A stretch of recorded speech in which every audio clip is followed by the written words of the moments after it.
Good morning, everyone. Today we are going to study Einstein's theory of photoelectric effect. All right. So in previous class we have seen how Leonard and Millikan have given some experimental study results, and the results were not explained on the basis of wave theory of light. There was some discrepancies regarding the wave theory. अगर हम उन experimental study को wave theory से explain करें तो नहीं कर सकते थे. वेव थ्योरी में एक एनर्जी जो ट्रांसफर होता है वेव के थ्रू किसी मेटल सरफेस पे, वो कंटिन्यूअस होना चाहिए, लेकिन वहाँ पे हमने देखा था कि कंटिन्यूअस में टाइम लैग आता था, यहाँ टाइम लैग नहीं था एमिशन में. दूसरा ये था कि कुछ और चेंजेस थे, जैसे इंसिडेंट इंटेंसिटी जो है उस पर डिपेंड करना चाहिए था काइनेटिक एनर्जी को, जो पार्टिकल निकल रहा है उसकी, लेकिन वैसा नहीं था. तो ये सारी चीज़ों को दूर किया Einstein's theory of photoelectric effect ने. और आइंस्टीन ने ये शुरू कहाँ से किया? Since Einstein there was an explanation of the light given by Planck's hypothesis since the time of Einstein. Max Planck जो थे, मैक्स प्लैंक उनका नाम था, इन्होंने अपनी थ्योरी दी थी क्वांटम थ्योरी ऑफ लाइट. ठीक है ना, क्वांटम थ्योरी ऑफ लाइट.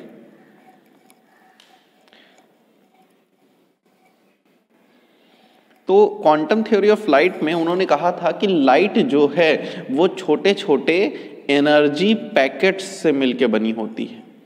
ठीक है ना, एनर्जी पैकेट्स से मिलके बनी होती है, और एक बहुत सारे नंबर ऑफ पैकेट्स होते हैं, मतलब बहुत लार्ज अमाउंट में होते हैं. एक पैकेट को उन्होंने नाम दिया था क्वांटा. क्वांटा क्या है? एनर्जी पैकेट है. ठीक है, और हर क्वांटा की अपनी एनर्जी कितनी होती है? h into new. h multiplied by new. New मतलब फ्रीक्वेंसी ऑफ लाइट. जो भी लाइट की फ्रीक्वेंसी होगी वो, लाइट की फ्रीक्वेंसी सबके लिए सेम होगी क्या? हाँ, अगर हमने एक फ्रीक्वेंसी की लाइट डाला है तो सभी क्वांटा के पास सेम एनर्जी h न्यू होगी. सबके पास अपनी खुद की h न्यू एनर्जी होगी, जहां h क्या है? h is called a Planck constant. Planck's constant, इसके बारे में हम अभी बाद में पढ़ेंगे.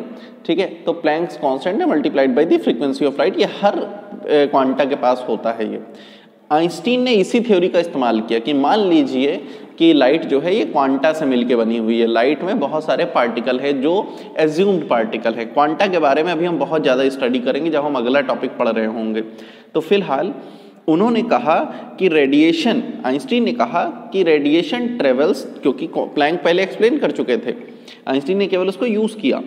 ठीक है ना, the radiation travels in the form of discrete photons. जो अभी तक हम लोग वेव में कंटिन्यूअस बिहेवियर देखते थे लाइट का, यहां कहा कि लाइट रेडिएशन किस में ट्रेवल करती है? डिस्क्रीट फॉर्म में. डिस्क्रीट, अभी हम फोटॉन नाम नहीं दे रहे हैं, फोटॉन नाम आइंस्टीन ने दिया था. डिस्क्रीट क्वांटा, और आइंस्टीन ने इसको क्या नाम दिया था? फोटॉन्स. ठीक है ना, तो अभी हम दोनों नाम लिख के चल रहे हैं, बाद में हम केवल फोटॉन यूज करेंगे. हर फोटॉन की अपनी एनर्जी होती है. तो उन्होंने ये कहा कि मान लीजिए यहाँ पे जो देखा, आइंस्टीन ने 2-3 चीजें क्लियर करी. जैसे पहली चीज क्या है कि फोटो इलेक्ट्रिक एमिशन जो होता है वो दो पार्टिकल के टकराने से हो रहा है. अभी तक हम क्या देखते थे? वेव जाती थी और मेटल सरफेस पे टकराती थी. ठीक है ना, मेटल के एटम से टकराती थी और वहां इलेक्ट्रॉन निकलते थे. तो इन्होंने कहा कि वेव जो है वो पार्टिकल से मिलकर बनी है, फोटॉन से.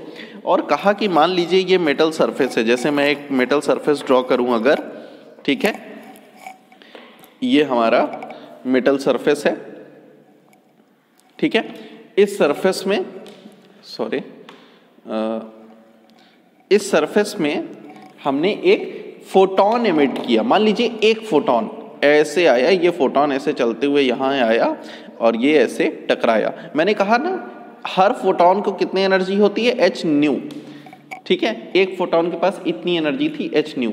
इसने मेटल के अंदर जो सरफेस पे बाउंड इलेक्ट्रॉन थे, मान लीजिए ये एटम का न्यूक्लियस है, इसके किनारे किनारे ऑर्बिट में इलेक्ट्रॉन्स हैं, ये है ना. तो एक h न्यू फोटॉन एक इलेक्ट्रॉन से टकराया.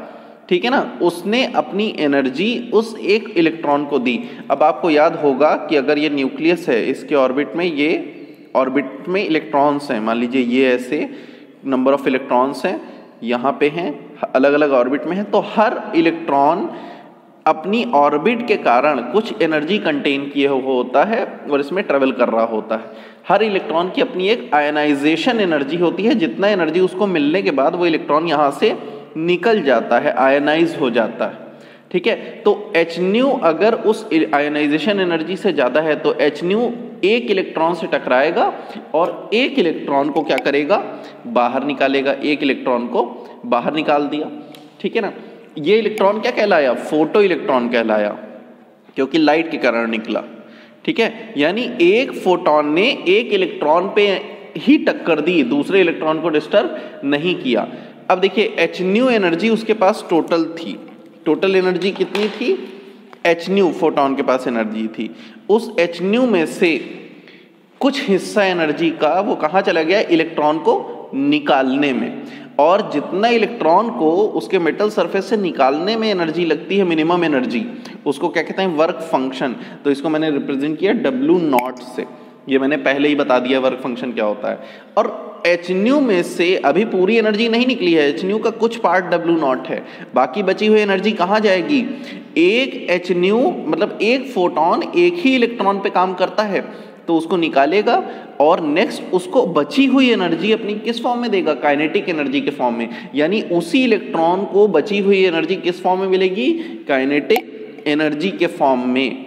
अब देखिए वो जितनी एनर्जी अपनी बचती है वो सारी एनर्जी वो इस इलेक्ट्रॉन को काइनेटिक एनर्जी के फॉर्म में दे देता है, यानी के मैक्सिमम काइनेटिक एनर्जी गेन करता है जितना वो ले सकता था एच न्यू से, ठीक है।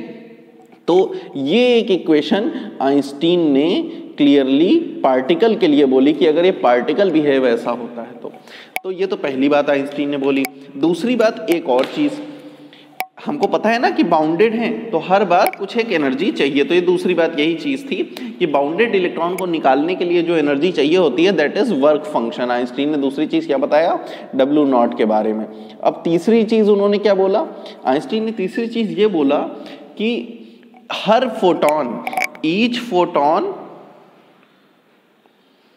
इंटरेक्ट्स विद वन इलेक्ट्रॉन, उसी को वो निकालेगा, उसी को वो एनर्जी देगा, ठीक है। तो ये बात कही। अब फिर उसके बाद और बची हुई एनर्जी कहाँ जाएगी, मैंने बताया ना काइनेटिक एनर्जी के फॉर्म में, ठीक है ना। तो अब जब ऐसा हो गया तो अब यहाँ पे आप ये सोचिए कि ये जो एक टक्कर हुई है ये किस तरह की है, it is an elastic collision. और इलास्टिक कोलिजन है तो एच न्यू जो है फोटोन वो अपनी सारी एनर्जी इकट्ठा ट्रांसफर करता है इलेक्ट्रॉन को, यानी टाइम लैग भी नहीं आएगा, ठीक है। तो ये एक तीनों चीजें उन्होंने एक्सप्लेन कर दी। पहली चीज कि कंटिन्यूअस अगर डिस्ट्रीब्यूशन होता था एनर्जी का, कंटिन्यूअस ट्रांसफर होता था तो उसमें समय लगता था, है ना। दूसरी चीज, अब देखिए काइनेटिक एनर्जी कहां से मिल रही है, तो फ्रीक्वेंसी जितनी ज्यादा होगी एनर्जी एच न्यू यही है, एच न्यू को एनर्जी ही तो है, ये इतनी एनर्जी इसके पास है। एच न्यू एनर्जी हमने पहले भी पढ़ रखा है, ये एनर्जी होती है। अब देखिए एच न्यू एनर्जी ये पूरी फ्रीक्वेंसी पे डिपेंड कर रही है ना, तो फ्रीक्वेंसी ज्यादा होगी तो एनर्जी ज्यादा होगी। तो लेकिन इलेक्ट्रॉन, अगर इस इलेक्ट्रॉन की बात करें जो इस एटम में है, ये वाले एटम को मैंने यहां बड़ा करके बनाया है, ठीक है। इस इलेक्ट्रॉन को यहां से निकालने के लिए जितनी एनर्जी चाहिए वो तो फिक्स है ना, क्योंकि वो थर्ड ऑर्बिट में है, तो थर्ड ऑर्बिट में उस इलेक्ट्रॉन की फिक्स एनर्जी होगी कि उसको उतनी ही चाहिए। अगर मैंने ज्यादा फ्रीक्वेंसी की लाइट इंसिडेंट कराई और लेकिन इसको तो उतनी ही एनर्जी चाहिए निकलने के लिए ना, यानी एक्स्ट्रा एनर्जी कहां जाएगी, काइनेटिक एनर्जी में ही तो कन्वर्ट होगी ना, यानी काइनेटिक एनर्जी और ज्यादा हो जाएगी, यानी फ्रीक्वेंसी ज्यादा तो काइनेटिक एनर्जी ज्यादा। लेकिन वेव थ्योरी क्या कहती थी, इंटेंसिटी ज्यादा होने पे काइनेटिक एनर्जी ज्यादा होनी चाहिए, लेकिन वो गलत था, है ना। तो हमारे एक्सपेरिमेंटल स्टडी में जो ग्राफ हमने पढ़े थे उससे ये सेम है ना, वही चीज एक्सप्लेन हो गया और टाइम लैग वाली भी समस्या खत्म हो गई। तो ये थी आइंस्टीन की थ्योरी और आइंस्टीन की ये है इक्वेशन, इसी को मैं थोड़ा क्लियर लिख लूं, आइंस्टीन इक्वेशन के मैक्स, यहां से अगर हम देखें के मैक्स, मैं के ई मैक्स को के मैक्स केवल लिख रहा हूं, kinetic energy max, it is equals to H nu minus W naught लिख सकते हैं ना।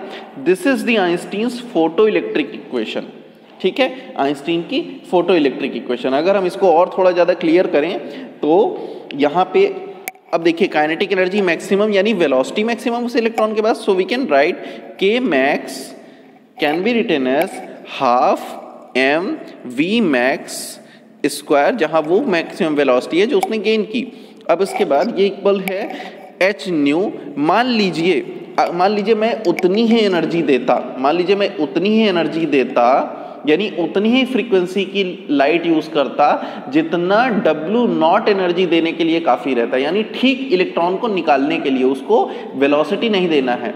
यानी मैंने न्यू की जगह कोई छोटी फ्रीक्वेंसी यूज करी न्यू नॉट, और जितनी एनर्जी एच न्यू नॉट ने दी वो इतनी है कि वो जस्ट इलेक्ट्रॉन को केवल निकाले, यानी वर्क फंक्शन के बराबर हो। तो H new not W not के बराबर लिख सकते हैं। तो यहां हमने लिख दिया एच न्यू नॉट, ये वो फ्रीक्वेंसी है जिसपे ये ठीक निकलता है इलेक्ट्रॉन, यानी न्यू नॉट फ्रीक्वेंसी कौन सी है, वही जो हमने कल पढ़ी थी, थ्रेशोल्ड फ्रीक्वेंसी,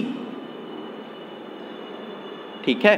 तो थ्रेशोल्ड फ्रीक्वेंसी ये हो गई। अब यही इक्वेशन हमारी क्या हुई, this is what, this is the Einstein's photo electric equation, Einstein's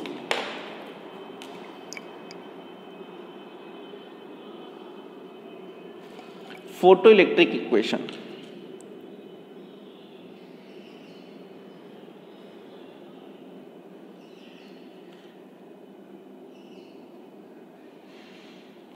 ठीक है। नाउ अब हमने आइंस्टीन की फोटो इलेक्ट्रिक इक्वेशन पढ़ ली, तो उन्होंने थ्रेशोल्ड फ्रीक्वेंसी को कैसे एक्सप्लेन किया। मैंने अभी आपको बताया ये वो मिनिमम एनर्जी है, एक ऐसा फोटोन जिसकी फ्रीक्वेंसी न्यू नॉट थी, ऐसी इंसिडेंट लाइट लिया और उसको इंसिडेंट कराया, यानी वो इलेक्ट्रॉन को जस्ट निकालेगा और चलने नहीं देगा, यानी काइनेटिक एनर्जी नहीं देगा, क्योंकि सारी एनर्जी तो उसको निकालने में ही खर्च हो गई। तो न्यू नॉट वो फ्रीक्वेंसी है जो जस्ट निकालने में काम आती है, ठीक है ना। सेकेंड, काइनेटिक एनर्जी की बात की जाए तो काइनेटिक एनर्जी क्या है, वही जो मैंने अभी आपको 2-3 बार बताया कि ये वो एक्स्ट्रा एनर्जी है जो निकालने वाली एनर्जी कंज्यूम हो गई, यानी डब्ल्यू नॉट कंज्यूम हो गई एच न्यू में से। अब एच न्यू टोटल एनर्जी में से डब्ल्यू नॉट यानी निकालने वाली एनर्जी हटा दिया, यानी वर्क फंक्शन हटा दिया, तो बची हुई एनर्जी कहाँ जाएगी, उसी पर्टिकुलर, यानी एक फोटोन एक ही इलेक्ट्रॉन पे एनर्जी निकालने का भी काम करता है और उसको मूव कराने का भी काम करता है, ठीक है। तो ये बात हो गई। अब इसके बाद देखिए थर्ड थिंग, टाइम लैग क्यों रिड्यूस हो गया, टाइम लैग क्यों नहीं आया, ये मैंने आपको बताया। टाइम लैग इसलिए नहीं आया क्योंकि ये एक elastic, why not time lag, why not time lag, ठीक है ना, क्यों, इलास्टिक कोलिजन है ये, elastic collision, energy of H new, energy H new totally transferred in very few time, तुरंत, है ना, एक लंप में, एक मतलब एक गुच्छे के फॉर्म में पूरी एनर्जी एच न्यू किसमें चली गई, टू इलेक्ट्रॉन को चली गई, ठीक है ना। तो इलेक्ट्रॉन को एनर्जी एच न्यू पूरी चली गई, इसलिए टाइम लैग नहीं आया। ये कैसा कोलिजन है, ये एक इलास्टिक कोलिजन है, यही चीज हमको याद रखनी है। अब इसके बाद नेक्स्ट बात आती है, फोटोन के बारे में पढ़ लिया जाए, व्हाट इज फोटोन, ठीक है ना। तो फोटोन कैसा पार्टिकल है, ठीक है। Photon is you can say, इसको सबसे पहले तो एक एजम्पशन माना गया था मैक्स प्लैंक के द्वारा कि ये एक एजम्पशन है, लेकिन बाद में देखा गया ये ट्रू है, ऐसी एक पार्टिकल एग्जिस्ट करता है फोटोन, ठीक है ना। इसकी फोटोन के बारे में कुछ जल्दी बेसिक जानकारी ले लेते हैं। जब रेडिएशन मैटर से टकराती है, जैसे हमने देखा अपने इस केस में मेटल सरफेस से टकराई, यानी रेडिएशन जब मैटर से टकराती है तो वो ऐसा बिहेव करती है जैसे कि वो पार्टिकल से बनी हुई हो, और वो पार्टिकल को नाम क्या दिया है, फोटोन, ठीक है।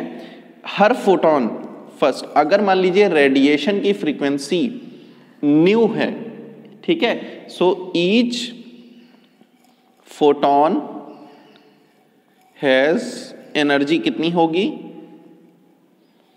h न्यू, ठीक है।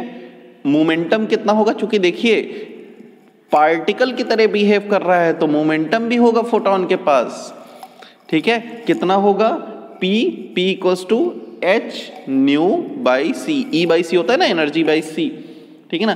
तो न्यू बाई सी ऐसा करेंगे, nu by C is equals to 1 by lambda, so we can say it is h upon lambda, ठीक है। So p equals to h upon lambda, ठीक है ना। Momentum is equals to h nu by C कर दीजिए, जहां c speed of light है, so h nu by C, क्योंकि लाइट की स्पीड से चल रहा है ना, तो ये मोमेंटम होता है फोटोन का।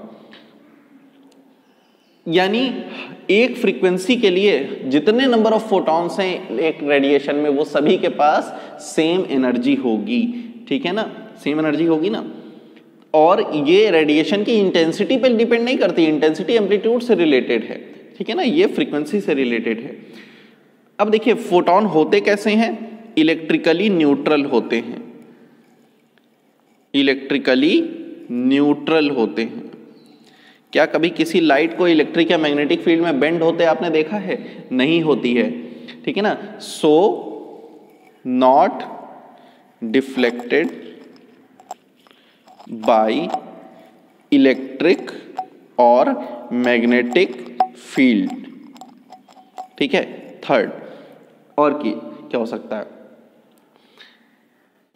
जो कोलिजन हुआ इलेक्ट्रॉन और पार्टिकल का और फोटॉन का, है ना, मान लीजिए फोटॉन और ये एक है इलेक्ट्रॉन, तो इनका जब इंटरेक्शन हुआ ये एक इलास्टिक कोलिजन है, इलास्टिक कोलिजन होता है, क्योंकि दोनों बहुत साइज में छोटे हैं।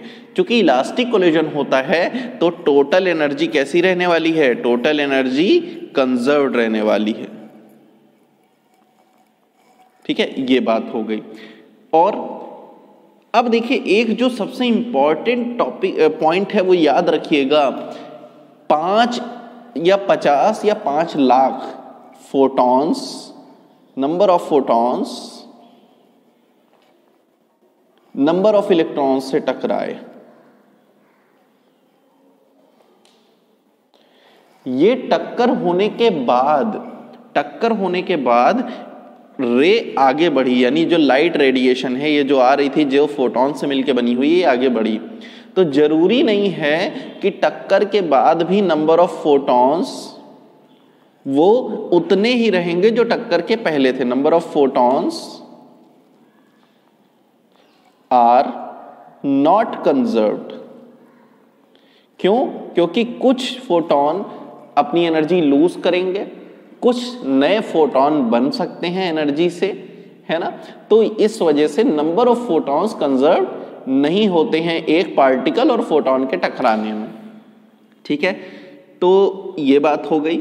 फिर उसके बाद क्या है, if the intensity of light of a given wavelength is increased, there is an increase in the number of photons incident on a given area in a given time.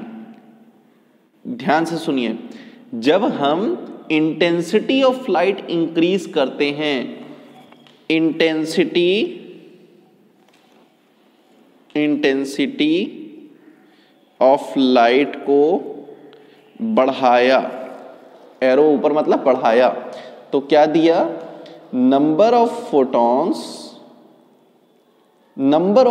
Not energy भी बढ़े, ठीक है, number of photons भी बढ़ते हैं। और लेकिन frequency नहीं बदल रहे ना, but if frequency is fixed,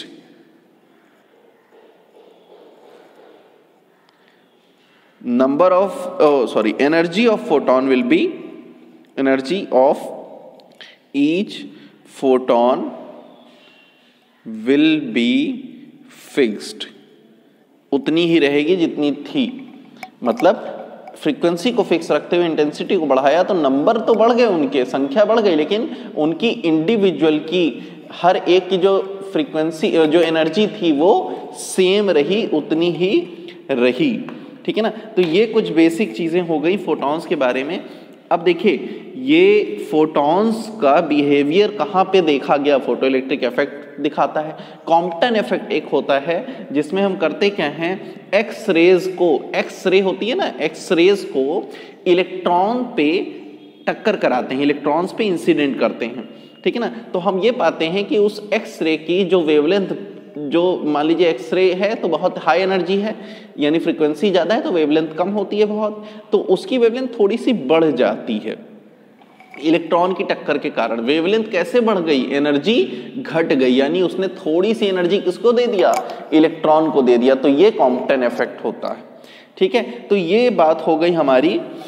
अब एक और जो एक दो चीज़ें बहुत इंपॉर्टेंट हैं उसको समझ लेते हैं कि जो फोटॉन होता है, फोटॉन का रेस्ट मास 0 होता है, rest mass of photon is 0। इस लाइन का क्या मतलब है, बहुत इंपॉर्टेंट है, ध्यान दीजिएगा।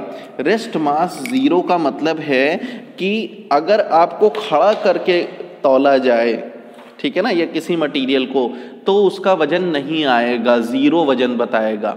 क्या कभी कोई मटेरियल, मैटर कोई ऐसा हो सकता है जिसका वजन 0 हो खड़े होने पे? नहीं, बिल्कुल नहीं हो सकता। इसका मतलब photons does not exist in rest form। Photons तभी एग्जिस्ट करते हैं जब लाइट रे चल रही होती है, इसीलिए फोटॉन को आज तक लैब में खड़ा करके तौला नहीं गया है, नापा नहीं जा सका है, केवल उसके इफेक्ट को ऑब्जर्व किया गया है, ठीक है। अब देखिए एक और चीज मैंने आपको बार बार बताया कि E बराबर एच न्यू, मैं बार बार फोटॉन्स के बारे में कह रहा हूं ना। अगर हम मास एनर्जी इक्विवेलेंस आइंस्टीन का जो है वो बात करें तो फोटॉन का इक्विवेलेंट मास एनर्जी रिलेशन क्या होगा, h nu is equals to E and it is equals to m c square, ठीक है ना। या मास ऑफ फोटॉन, और फोटॉन का मास कब नापेंगे, जब वो चल रहा होगा, यानी मास ऑफ फोटॉन यहां से क्या है, mass of photon, mass of photon m is equal to, यहां से निकाल सकते हैं h nu by c square. लेकिन जरा देखिए वेलोसिटी है, अगर मैं इस वेलोसिटी को 0 कर दूं, यानी रोक के तौलना चाहूं, तो ये इनफाइनाइट हो जाएगा ना, यानी तौला नहीं जा सकता। कब तौला जा सकता है, जब वो चल रहा हो, यानी लाइट की स्पीड की वैल्यू रखो, फ्रीक्वेंसी ऑफ लाइट रखो, प्लैंक कांस्टेंट रखो, तब फोटॉन का मास हम निकाल सकते हैं, ठीक है। ये बहुत ही इंपॉर्टेंट और बहुत ही अच्छा कॉन्सेप्ट है कि कभी फोटॉन्स जो हैं वो है तो पार्टिकल जैसा बिहेव कर रहे हैं, लेकिन कब तक, जब तक लाइट रे चल रही है, ठीक है। तो ये बात हो गई। अगर हम मोमेंटम ऑफ फोटॉन की बात करें, मोमेंटम, तो मैंने आपको बताया था P is equal to mass into velocity होता है ना, mv, तो यहाँ mc रखेंगे, है ना। यहाँ mc को हम ऐसे भी लिख सकते हैं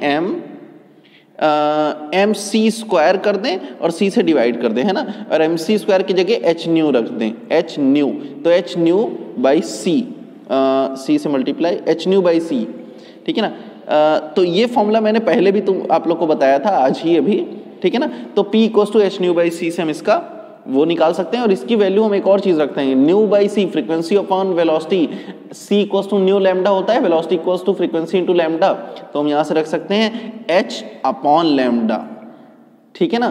तो sorry h upon lambda, h upon lambda, ठीक है ना। तो P is equals to h upon lambda भी एक रिलेशन होता है। तो हमने कौन कौन से रिलेशन देखे, P is equals to h upon lambda एक देख लिया, ठीक है ना। एक देख लिया mass of photon, mass is equals to H nu by c square, ठीक है ना। एक ये relation E equals to m c square, ये तो सभी जानते हैं, ठीक है। तो ये कुछ बेसिक्स हो गई फोटॉन के बारे में। Now determination of Planck's constant, 2 4 10 minute लगेंगे, इसको भी देख ही लेते हैं, ठीक है। हम प्लैंक कांस्टेंट को कैसे अपने इस ये जो हमने अभी प्रैक्टिकल्स देखे और एक्सपेरिमेंटल स्टडी की मिलिकन और लेनार्ड ने, उसके एक ग्राफ का इस्तेमाल करके, यानी मेटल सरफेस से इंसिडेंट रेडिएशन डाल के और उसमें से पार्टिकल निकाला हमने और उसके लिए एक ग्राफ प्लॉट किया। आपको वो ग्राफ याद होगा कि अगर मैं ग्राफ प्लॉट करूं, स्टॉपिंग पोटेंशियल किसके किसके बीच में, स्टॉपिंग पोटेंशियल एंड ये है V नॉट, है ना, and here it is frequency of incident radiation, frequency of radiation. अब देखिए, ठीक है ना, ये न्यू है। अब देखिए मैं आपको याद दिलाऊं कि किसी एक पर्टिकुलर मेटल के लिए हमने माना था कि new frequency, new not frequency से ज़्यादा फ्रीक्वेंसी पे ही उसमें एमिशन होता है, यानी फ्रीक्वेंसी की वैल्यू कितनी ली, न्यू नॉट।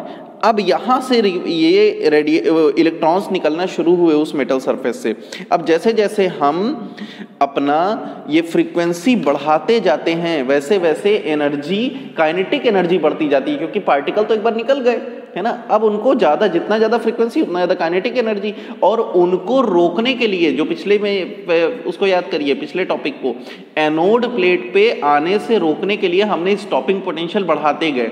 जितनी ज़्यादा फ्रीक्वेंसी होगी उतना ज़्यादा उनके पास काइनेटिक एनर्जी होगी, उतना ज़्यादा स्टॉपिंग पोटेंशियल लगाना पड़ेगा हमको उसको रोकने के लिए। तो देखिए दोनों के बीच में ऐसे बढ़ता हुआ स्लोप है, ठीक है ना। और स्टॉपिंग पोटेंशियल याद करिएगा उल्टा लगता है, -V नॉट लगता है, ठीक है ना।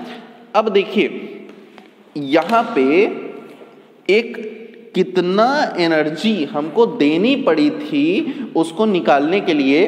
अगर हम इसको बढ़ाते हैं यहाँ पे और इस वाली लाइन पे कट करते हैं, यानी ये देखिए ये रिवर्स वोल्टेज है ए और सी के बीच में, एनोड और कैथोड के बीच में, जो पिछली इलेक्ट्रॉन ट्यूब हमने देखा था, ठीक है ना। यहाँ पे जो हमने ऐसा सा कुछ फिगर बनाया था जिसमें यहाँ पे एनोड प्लेट था, यहाँ कैथोड प्लेट था, ठीक है ना, सी और ए के बीच में, और यहाँ पे पार्टिकल निकल रहे थे, याद हो अगर तो, यहाँ लाइट इंसिडेंट करा रहे थे, है ना, रेडिएशन। तो ये एनोड और कैथोड के बीच में जब पॉजिटिव वोल्टेज लगाते हैं एनोड पे, तब ये नीचे वाली लाइन को पढ़िए, जब एनोड पे निगेटिव वोल्टेज लगाते हैं सी के रिस्पेक्ट में तो स्टॉपिंग पोटेंशियल ऊपर वाले को पढ़िए, ठीक है। तो ये जो जहां पे कट करता है वो वैल्यू होती है W0/E, ठीक है ना। इलेक्ट्रॉन्स को जो निकालने के लिए जो वर्क फंक्शन लगा था, माइनस क्यों, क्योंकि है तो असल में ये पॉजिटिव, लेकिन चूंकि स्टॉपिंग पोटेंशियल को हमने प्लस शो किया है, यानी जो निगेटिव वाले को मैंने प्लस शो किया है तो पॉजिटिव वाले को निगेटिव शो किया, W0/E। ये हो गया इंटरसेप्ट। ये कैसे आया है इसको देखते हैं। हमारी जो इक्वेशन है वो क्या थी, आइंस्टीन की इक्वेशन जो यहाँ पे काम कर रही है, hν - W0, ठीक है। अब देखिए मैक्सिमम K मैक्स किसके बराबर होगा, K मैक्स अगर हम V0 पोटेंशियल लगा के रोक लेते हैं मैक्सिमम एनर्जी वाले इलेक्ट्रॉन को, अपने पिछले प्रीवियस वाले लेक्चर को याद करिएगा, V0 लगाते ही सबसे ज़्यादा से ज़्यादा काइनेटिक एनर्जी वाला इलेक्ट्रॉन भी रुक जाता है। तो इलेक्ट्रॉन रुक जाता है ना, तो QV, चार्ज इनटू वोल्टेज, ये एनर्जी का एक्सप्रेशन है। तो K मैक्स की वैल्यू किसके बराबर होगी, EV0 के। इसको उठा के इस इक्वेशन में रख दीजिए, ठीक है ना। तो EV0 is equals to hν minus W0। तो V0 इक्वल्स टू क्या आ गया, hν/E माइनस W0/E, ठीक है ना। अब देखिए ये यहाँ पे इसको लिख सकते हैं V0 h/E, ठीक है ना, न्यू माइनस W0/E, यानी प्लस ऑफ माइनस, ऐसे कर लें। असल में जो मैं आपको प्रैक्टिकली बना के दिखा रहा था कि ऐसा प्रैक्टिकल में हुआ होगा, ठीक है ना। अगर मैं इसको प्लॉट करूं, ये मान लीजिए इस इक्वेशन को मैं y = mx + c, ये स्ट्रेट लाइन इक्वेशन होती है, इससे कंपेयर करूं और जरा इसके लिए मैं न्यू फ्रीक्वेंसी और V0, जो न्यू और V0 के बीच में, जैसे यहाँ y और x के बीच में होता है, जैसे न्यू और V0 के बीच में अगर मैं ड्रॉ करूंगा तो इंटरसेप्ट कितना आएगा, माइनस में W0/E, यानी V0 वाली एक्सिस में माइनस में W0/E पे इंटरसेप्ट लें, माइनस W0/E, ठीक है। और ये इंटरसेप्ट है और स्ट्रेट लाइन इक्वेशन है ना ये, और इसका स्लोप कितना होना चाहिए, h/E, यानी mh/E, यानी इसको डॉटेड बनाओ और एक स्ट्रेट लाइन इक्वेशन, ये स्ट्रेट लाइन इक्वेशन है, इसका स्लोप कितना है, स्लोप यहाँ कितना है, h/E ना, m की वैल्यू ही तो स्लोप होती है, तो slope is equal to h/E। ये वही तो बन गया ग्राफ जो हम एक्सप्लेन करने की कोशिश कर रहे हैं, ठीक है ना। यानी हमारा ये ग्राफ जो है वो इस इक्वेशन से आया हुआ है। अब देखिए यहाँ पे हम अगर कहा जाए कि प्लैंक्स कांस्टेंट कैसे निकलेगा, तो स्लोप क्या है, स्लोप ऑफ दिस इक्वेशन, इस इक्वेशन का स्लोप क्या है, m is equals to tan theta, इसको लिख सकते हैं h/e, ठीक है। और अगर मान लीजिए मैंने इसी फिगर को अब हम देख लेते हैं, ये थोड़ा साफ बना है, इसमें मैंने स्लोप निकालना चाहा तो क्या करेंगे, मान लीजिए दो पॉइंट ले लें A और B, इन दोनों को ऐसे जोड़ा कि ये पॉइंट है C, ठीक है। तो ये एंगल थीटा ही स्लोप बताएगा, तो tan थीटा हम लिख सकते हैं slope is equals to AC upon BC, यही AC अपॉन BC यहाँ रख दिया, h is equals to AC upon BC, ठीक है। तो h इज इक्वल्स टू यहाँ पे क्या हो गया, E into AC upon BC लिख सकते हैं ना, h इज इक्वल्स टू, ठीक है, h is equals to E into AC upon BC, h is equals to क्या हो गया, E into slope of graph, AC upon BC क्या है, slope of V0 new graph. यानी हमें क्या करना है, हमें एक बार एक्सपेरिमेंटल स्टडी करनी है, ठीक है ना, जो अपने एक्सपेरिमेंट करना है वैक्यूम ट्यूब लगा के, उसके लिए स्टॉपिंग पोटेंशियल और फ्रीक्वेंसी की वैल्यू निकालना है, उनके बीच में ग्राफ ड्रॉ करना है, और वो ग्राफ कुछ इसी तरह का आएगा, उस ग्राफ का स्लोप निकाल के रख लेना है, उस ग्राफ का स्लोप निकाल के रखना है, और उस ग्राफ का इंटरसेप्ट निकाल लेना है। स्लोप इस्तेमाल हो जाएगा, स्लोप में जब हम इलेक्ट्रॉन का चार्ज मल्टीप्लाई करेंगे E, तो स्लोप में देखो AC अपॉन BC स्लोप है, मान लीजिए यहाँ स्लोप 10 आया 20 आया जो हमारे एक्सपेरिमेंटल स्टडी से, उसमें जब हम इलेक्ट्रॉन का चार्ज मल्टीप्लाई करेंगे तो वो हमें क्या देगा, प्लैंक्स कांस्टेंट। तो समझ में आ रहा है ना हम प्लैंक्स कांस्टेंट कैसे निकाल सकते हैं, एक एक्सपेरिमेंटल स्टडी करके एक वैक्यूम ट्यूब में अलग अलग फ्रीक्वेंसी पे अलग अलग स्टॉपिंग पोटेंशियल निकाल के किसी मेटल सरफेस पे एमिशन करवा के, है ना, तो H हम निकाल सकते हैं।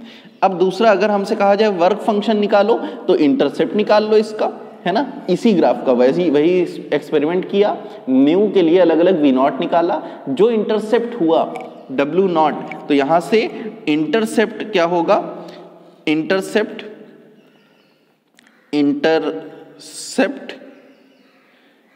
में देखो इंटरसेप्ट बराबर होता है -W0/E, -W0/E is equal to intercept, लेकिन माइनस हटा देते हैं, कोई मतलब नहीं, क्योंकि हमें तो मैग्नीट्यूड चाहिए केवल, तो मैग्नीट्यूड ऑफ इंटरसेप्ट, तो W0 इज इक्वल टू क्या हो जाएगा, E into magnitude of intercept,